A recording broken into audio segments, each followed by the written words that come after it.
तो यूक्रेन में युद्ध का नतीजा निकला भी नहीं था कि इजराइल ने गाजा पर हमला कर दिया। अब उधर पुतिन की चुनौती है तो इधर ईरान और उसके मददगार जैसे देश हैं। अमेरिका जानता है अरब में भी युद्ध भड़का तो अमेरिका की साख दांव पर लग जाएगी और यूक्रेन में अपने हथियारों का बड़ा स्टॉक खत्म करने के बाद अमेरिका बैकफुट पर है। युद्ध से दूरी बनाना मजबूरी बन चुकी है। अब बाइडेन ने गाजा में सीज फायर तो करा दिया, लेकिन यूक्रेन में अभी भी जंग जारी है। ऐसे में अमेरिका अब रूस यूक्रेन युद्ध को खत्म कराने की रणनीति पर काम कर रहा है। जाहिर है समझौता हुआ तो रूस की शर्तों पर ही यह समझौता संभव है।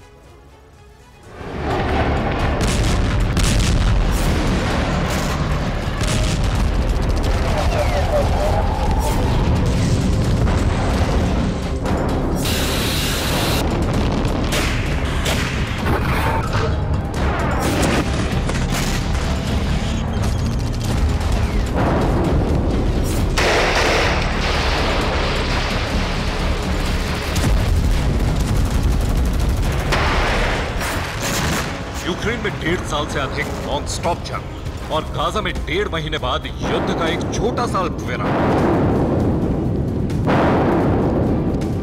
कितना बारूद जला, कितने हथियार नष्ट हुए, कितना नुकसान हुआ, ये पूरी दुनिया ने देखा।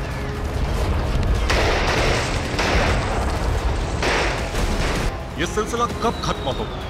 गाजा में धमाके कब थमेंगे? यूक्रेन कब तक लड़ेगा? इसका अंदाजा किसी को नहीं।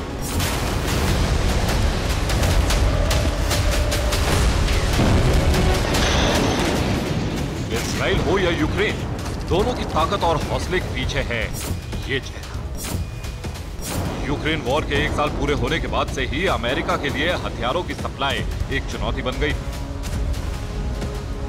अब इजराइल भी अमेरिका से हर मोर्चे पर मदद की उम्मीद में है।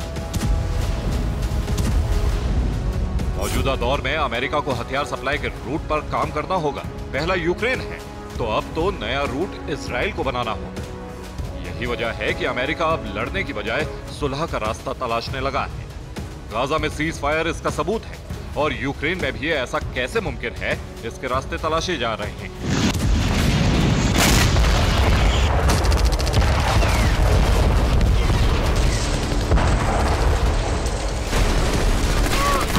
इजराइल की गिनती ताकतवर देशों में है, लेकिन गाजा पर बमबारी की शुरुआत के साथ ही अमेरिका से मदद की खेप भेजी गई।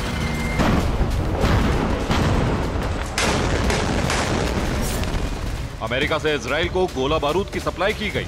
अमेरिका से कई कार्गो विमानों ने इजराइल के लिए उड़ान भरी। भूमध्य सागर में अमेरिका को स्ट्राइक ग्रुप की तैनाती करनी पड़ी। भूमध्य सागर में 2 एयरक्राफ्ट कैरियर की तैनाती हुई।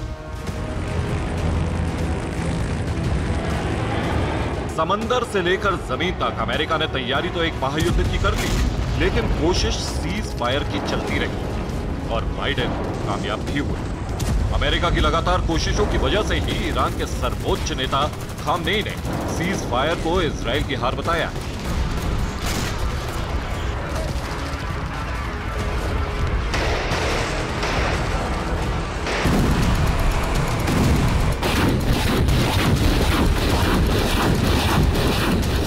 अमेरिका के हालात दुनिया से छिपे नहीं रह गए। एक पूर्व अमेरिकी अफसर के मुताबिक अमेरिका हथियारों का स्टॉक कीव भेज चुका है। यूक्रेन को अभी और हथियारों की जरूरत है। अमेरिका यूक्रेन की जरूरत को पूरा करने में सक्षम नहीं। इजराइल के लिए हथियार भेजना बेहद मुश्किल।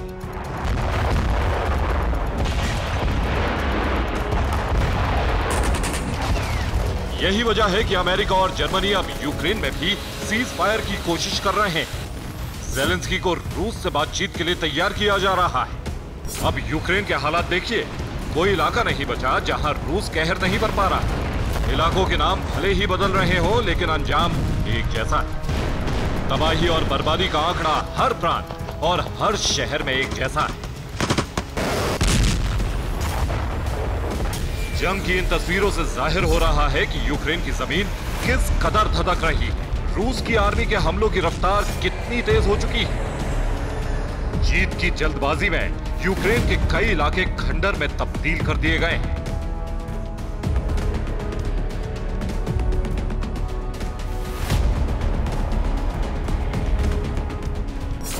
अमेरिका की सबसे बड़ी मजबूरी हथियारों की कमी। तो वहीं रूस के पास अगले कई साल तक हथियारों की कमी नहीं होने वाली। किम जोंग ने अमेरिका को जख्म देने के लिए जिन हथियारों को बनाया है, अब वही हथियार पुतिन को मिलने वाले हैं। और पुतिन उन हथियारों का इस्तेमाल यूक्रेन में और अमेरिका के खिलाफ कर सकते हैं। अमेरिका के खिलाफ अपने बारूद का इस्तेमाल देखकर किम जोंग के दिल को सुकून तो जरूर मिलेगा, लेकिन रूस हथियारों के बदले में नॉर्थ कोरिया की मदद भी करने वाला है।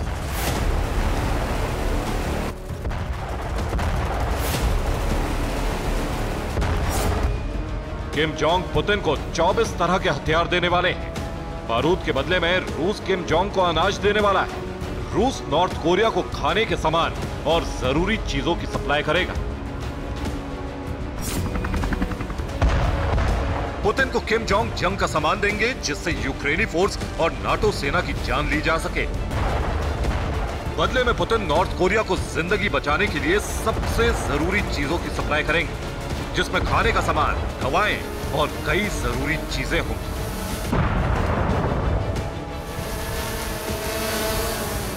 अमेरिका का एक और दुश्मन पुतिन की हर डिमांड पूरी करने में लगा है, और वो है ईरान।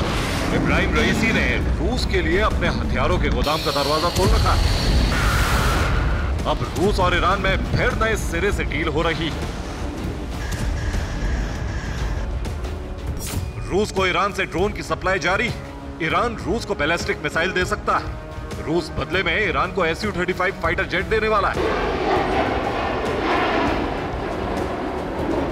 रूस सिर्फ दूसरे देशों के हथियारों पर ही निर्भर नहीं रहना चाहता, इसीलिए रूस में भी हथियारों का प्रोडक्शन तेज कर दिया गया है। मिसाइलों की फैक्ट्रियां 24 घंटे काम कर रही हैं। रूस की कंपनियों को एयर डिफेंस बनाने को कहा गया है। रूस की जमीन पर हमले का खतरा बढ़ गया है। रूस ज्यादा से ज्यादा एयर डिफेंस का प्रोडक्शन कर रहा है। यूक्रेन में ताबड़तोड़ प्रहार के साथ ही पुतिन ने अमेरिका को मिडिल ईस्ट में फंसाने का पूरा इंतजाम कर दिया है। अमेरिका की खुफिया रिपोर्ट के मुताबिक रूस और चीन एक तरफ पुतिन की ताकत बढ़ा रहे हैं, तो दूसरी तरफ रूस के कहने पर ईरान अमेरिका को गाजा, सीरिया और इराक में उलझाने का इंतजाम कर चुका है। अमेरिका को इस प्लान की भनक लग चुकी है। यही वजह है कि अमेरिका ने इजराइल को सीज फायर के लिए राजी कर लिया। यूक्रेन को भी समझौते के लिए मनाया जा रहा है। दोनों मोर्चे पर युद्ध खत्म कराने की कोशिश की जा रही है। रूस यूक्रेन युद्ध के 1 साल पूरे होने पर स्वीडिश मीडिया की रिपोर्ट के मुताबिक अमेरिका रूस को यूक्रेन की जमीन का कुछ हिस्सा देकर युद्ध खत्म करवाने की कोशिश में है, लेकिन ज़ेलेंस्की इस डील के लिए तैयार नहीं थी। अब एक बार फिर इसी तर्ज पर समझौते का मसौदा तैयार किया जा रहा है। अमेरिका यूक्रेन को 3 इलाके रूस को देने पर राजी करवा सकता है। यूक्रेन युद्ध खत्म करवाने के लिए डोनेस्क, लुहांस्क और जेपोरीजिया जैसे इलाके रूस के हवाले किए जा सकते हैं। रूस अपनी जमीन की सुरक्षा के लिए बफर जोन बनाने की मांग कर सकता है। रूस से सटा खार्किव का इलाका पोलैंड के करीब खमेलनित्स्की और ब्लैक सी की तरफ ओडेसा बफर जोन में आ सकता है। अमेरिका जानता है कि अगर रूस यूक्रेन युद्ध खत्म नहीं हुआ तो अमेरिका को यूक्रेन के साथ अरब में भी युद्ध लड़ना होगा, जो बहुत बड़े नुकसान की वजह बनेगा। Bureau report, TV9 भारतवंश।